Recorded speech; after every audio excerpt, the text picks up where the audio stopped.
বন্ধুরা, ভগবান শ্রীকৃষ্ণ শুধু অর্জুনকেই উপদেশ দেয়নি, আমাদেরকেও কিছু উপদেশ দিয়ে গেছেন, যা আমাদেরকে নতুন করে বাঁচতে সাহায্য করবে।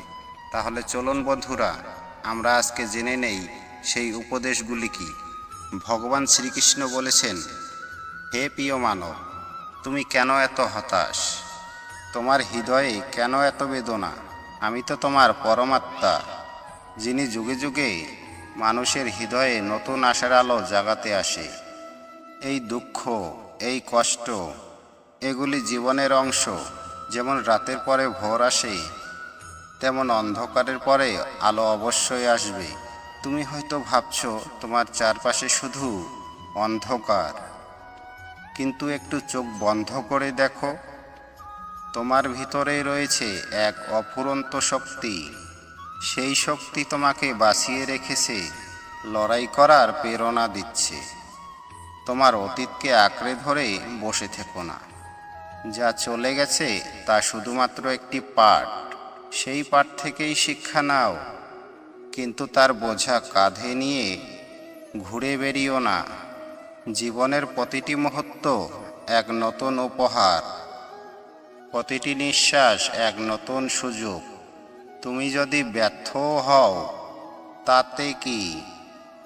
আবার উঠে দাঁড়াও। আমি তো অর্জুনকেও শিখিয়েছি, কুরুক্ষেত্রে ভয় পেলে চলবে না। জীবনের এই কুরুক্ষেত্রেই তোমার নিজের সত্তাই তোমার পরম বন্ধু। তাই নিজেকে ভালোবাসো, নিজের উপর বিশ্বাস রাখো। বন্ধুরা, ভিডিওটা ভালো লাগলে লাইক কমেন্ট করতে ভুলবেন না। কমেন্টে লিখবেন হরে কৃষ্ণ। তোমার ভিতরের শিশুটিকে জাগিয়ে তোলো। সে তো শুধু হাসতে জানে, ভালোবাসতে জানে। এই পৃথিবী তোমারই, তাই একে ভালোবাসতে শেখো। তোমার কষ্টগুলি আমাকে দাও, আমি তো তোমারই। আমি সব ভার বহন করতে পারি, শুধু আমাকে একটু মনে করো তোমার হৃদয়ের গভীর থেকে। ভয় পেও না, আমি তোমারই আছি।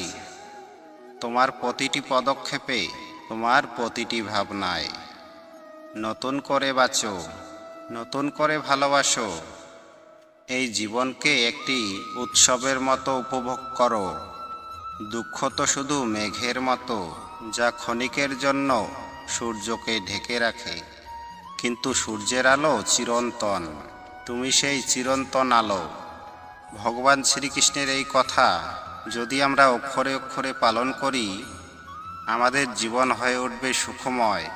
এই কথাগুলো মেনে চললে প্রতিটি মানুষ খুঁজে পাবে নতুন করে বাঁচার উপায়।